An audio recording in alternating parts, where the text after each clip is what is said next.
दोस्तों, झारखंड टीईटी की अगर आप तैयारी कर रहे हैं तो वीडियो आपके लिए महत्वपूर्ण है, क्योंकि आज हम लोग पढ़ने वाले हैं भारत पर मुस्लिमों के आक्रमण से रिलेटेड जितने भी इम्पोर्टेंट पॉइंट हैं हम लोग कवर करेंगे।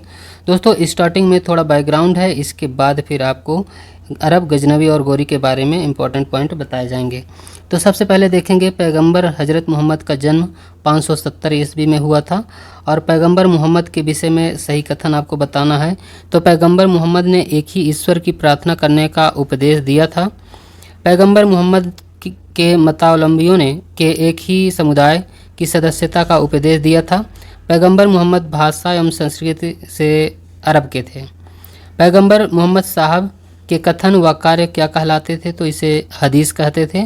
पैगंबर मोहम्मद साहब की जीवनी नाद ए मोहम्मदी को किसने संकलित किया था? तो ये जियाउद्दीन बरनी ने संकलित किया था। मक्का कहाँ पर स्थित है? तो ये सऊदी अरब में है। अरब के बारे में कुछ पॉइंट हैं।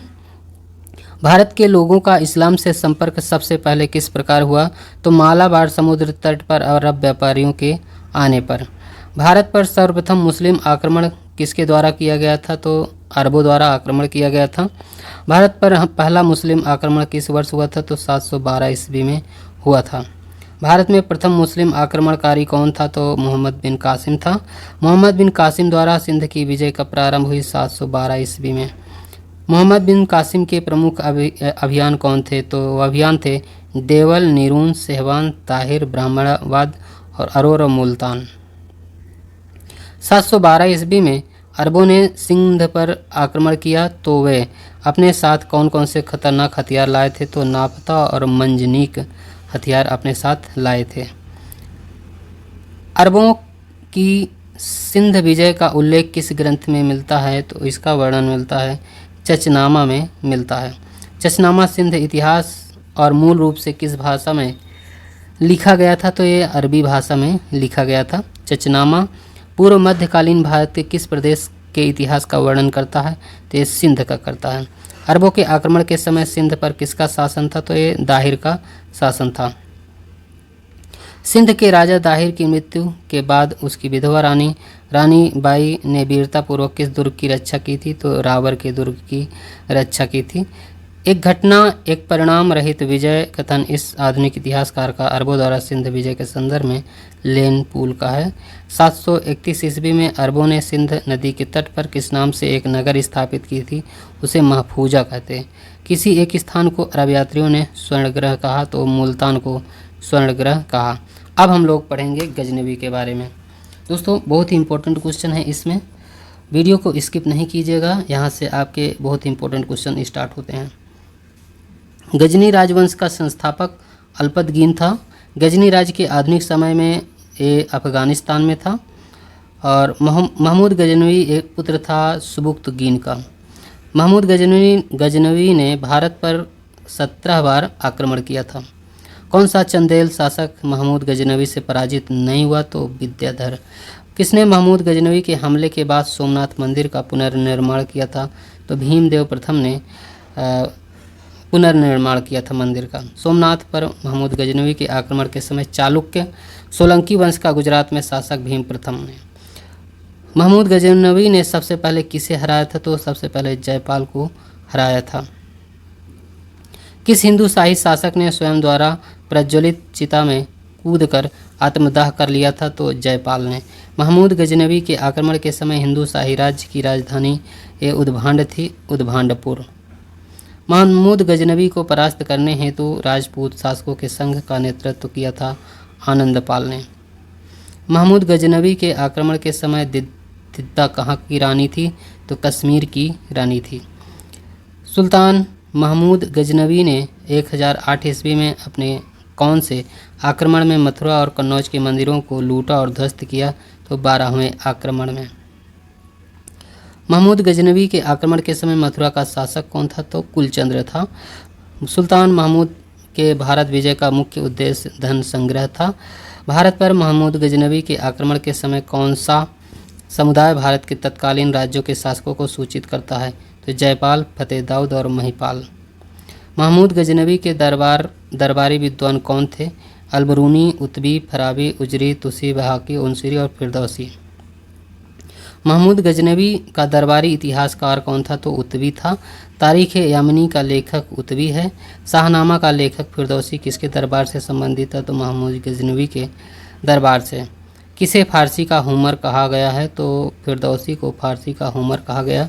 महमूद गजनवी के साथ भारत आने वाला प्रसिद्ध इतिहासकार अलबरूनी था। अलबरूनी भारत पर कब आया था? तो ये 11वीं शताब्दी में भारत आया था। अलबरूनी के संबंध में जो सत्य कथन है, उसका ग्रंथ उस समय के जीवंत भारत से प्रभावित था। वह संस्कृत का विद्वान था। वह त्रिकोणमिति का विशेषज्ञ था। अलबरूनी कहाँ का रहने वाला था? एक खीवा प्राचीन ख्वारिज्म का था। किताबुल हिंद एक किताब जो भारत के इतिहास का उल्लेख करती है, ये किसके द्वारा लिखी गई थी? तो ये अलबरूनी के द्वारा लिखी गई थी।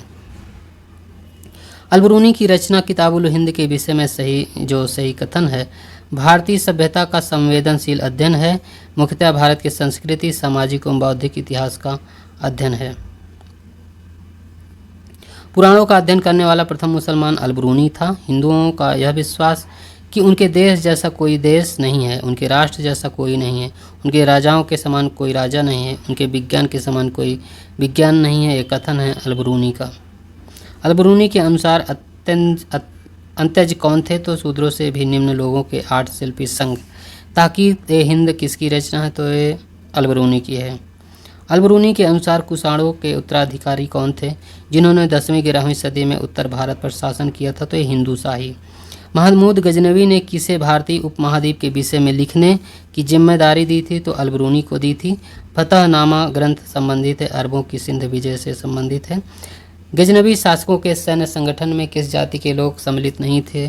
तो इसमें ग्रीक जाति के लोग सम्मिलित नहीं थे। महमूद गजनवी की हिंदू सेनापति तिलक। मुस्लिम विजेताओं में से किसने अपनी बहुजातीय सेना में हिंदुओं को नियुक्त किया था? तो महमूद गजनवी ने हिंदुओं को नियुक्त किया। विदेशी आक्रमणकारियों में से किसने सोमनाथ के मंदिर की लूट की? तो महमूद गजनवी ने। सोमनाथ मंदिर जिसे महमूद गजनवी ने ध्वंस किया किस देवता से संबंधित था? तो ये शिव से संबंधित था। लाहौर में गजनी वंश का अंतिम शासक खुसरो मलिक। किसने एक तरफ संस्कृत मुद्रालेख के साथ चांदी के सिक्के निर्गत किए थे? तो ये महमूद गजनवी ने निर्गत किए थे। महमूद गजनवी के भारत आक्रमण का सर्वाधिक महत्वपूर्ण प्रभाव राजनीतिक और सैनिक दुर्बलता का उजागर होना। महमूद गजनवी के आक्रमणों का एकमात्र स्थायी परिणाम पंजाब को उसके शासन में मिलाया जाना। महमूद गजनवी के 17 आक्रमण थे। तो पहला आक्रमण उसने 1000 ईस्वी में सीमावर्ती नगरों पर, दूसरा आक्रमण पंजाब, तीसरा बेहरा, चौथा मुल्तान, पाँचवां पंजाब, छठवां वहिंद और सातवां नगरकोट, आठवां मुल्तान, नौवां आनंदपाल ये हिंदू शाही राज्य के विरुद्ध, 10वां थानेश्वर, 11वां कश्मीर, 12वां कन्नौज, 13वां मथुरा, 14वां वृंदावन, 15वां चंदेल और 16वां ग्वालियर, 17वां आक्रमण सोमनाथ का। मोहम्मद गोरी का प्रथम आक्रमण कहाँ पर हुआ था? तो ये मुल्तान पर हुआ था, 1175 ईस्वी में हुआ था। मोहम्मद गोरी को सबसे पहले किसने पराजित किया था? तो भीम द्वितीय मूलराज द्वितीय ने। भीम द्वितीय या मूलराज द्वितीय ने अपनी विधवा मां नायिका देवी के नेतृत्व में किस स्थान पर मोहम्मद गोरी को परास्त किया था? तो आबी पर्वत की तलहटी में। तराइन का प्रथम युद्ध कब हुआ था? 1191 ईस्वी में हुआ था। तराइन का प्रथम युद्ध किसके किसके बीच हुआ था? तो ये हुआ था पृथ्वीराज चौहान और मोहम्मद गोरी के बीच में हुआ था। तराइन युद्ध कब और किसके बीच हुआ था? तो 1192 ईस्वी में पृथ्वीराज चौहान मोहम्मद गोरी के बीच में हुआ था। वह युद्ध जिसके द्वारा भारत में मुस्लिम शक्ति की स्थापना हुई, तराइन के द्वितीय युद्ध में। मोहम्मद गोरी द्वारा परास्त किया गया प्रथम भारतीय शासक था पृथ्वीराज चौहान था। पृथ्वीराज चौहान किस तुर्की आक्रमणकारी से तराइन के द्वितीय युद्ध में हार गया था? तो मोहम्मद गोरी से। मोहम्मद गोरी की सेना और पृथ्वीराज चौहान के बीच 2 बार युद्ध हुआ। किस दूसरी लड़ाई में पृथ्वीराज चौहान हार गए और उनके राज्य पर कब्जा कर लिया गया? तो तराइन के द्वितीय युद्ध में। पृथ्वीराज को कैद कर अजमेर ले जाया गया, जहां उसने गोरी की अधीनस्थ कुछ वर्षों तक शासन किया। यह कथन हसन निजामी का है। मोहम्मद गोरी ने जयचंद को किस युद्ध में पराजित किया था? एक किया था चंदावर के युद्ध में 1194 ईस्वी में। चंदावर वर्तमान में कहाँ पर स्थित है? ये स्थित है फिरोजाबाद जिले के यमुना तट पर। मोहम्मद गोरी खुसरो शाह के साथ मिल गया था जम्मू के शासक के साथ। सीमांत क्षेत्र में उग्र निवासी कौन थे जिन्होंने महमूद गजनवी तथा मोहम्मद गोरी दोनों के लिए समस्याएं पैदा की थी? तो वो खोखर थे। मोहम्मद गोरी के गजनी जाते समय किसने हत्या की थी? तो ये खोखरों के द्वारा की गई थी। मोहम्मद गोरी की भारत विजय तथा नव स्थापित तुर्की सल्तनत के इतिहास का प्रत्यक्ष विवरण किस ग्रंथ में मिलता है? ये तबाकत ए नासरी में मिलता है। मुस्लिम शासक के सिक्कों पर श्री लक्ष्मी की आकृति बनी थी? तो मोहम्मद गोरी के। किसने एक ऐसे सिक्के जारी करने के आदेश दिए जिन पर हिंदू देवी की आकृति अंकित थी? तो ये मोहम्मद गोरी ने। मोहम्मद गोरी के किस दास ने बंगाल एवं बिहार पर विजय किया था? तो बख्तियार खिलजी ने। नालंदा महाविहार विध्वंस करने वाला बख्तियार खिलजी है। भारत में मोहम्मद गोरी ने किसको प्रथम अख्ता प्रदान किया था? तो कुतुबुद्दीन ऐबक को। भारत पर तुर्की आक्रमण के संदर्भ में जो सत्य कथन है, भारत पर तुर्की आक्रमण सफल हुए, उत्तर भारत में राजनीतिक एकता नहीं थी। उत्तर भारत पर तुर्कों की विजय का एक महत्वपूर्ण पहलू नगरीय क्रांति है, यह कथन एम हबीब का है। उत्तर भारत पर आक्रमण करने वाले व्यक्तियों का सही क्रम है मोहम्मद बिन कासिम, मोहम्मद गजनवी, मोहम्मद गोरी, चंगेज खां और तैमूर। मुस्लिम आक्रमणकारियों के विरुद्ध हिंदू शासकों के पतन का मुख्य कारण था राजनीतिक एकता का अभाव। भारत में तुर्कों की विजय के कारणों से प्रमुख कारण था घुड़सवार सेना का इस्तेमाल होना। तो दोस्तों ये गुलाम वंश वाला ये आपका जो ये पॉइंट है, टॉपिक है, दिल्ली सल्तनत राजनीतिक, गुलाम वंश, खिलजी वंश, तुगलक वंश, सैयद वंश और लोधी वंश, ये सभी आपको प्रोवाइड किए गए हैं। सभी की प्लेलिस्ट बनी हुई है। साथ ही झारखंड स्पेशल की भी एक प्लेलिस्ट बनी हुई है। ये दोनों प्लेलिस्ट अगर आपने नहीं देखें इसके वीडियो तो ज़रूर देखें। दोस्तों आज का वीडियो यहीं तक। पूरा वीडियो देखने के लिए बहुत बहुत धन्यवाद।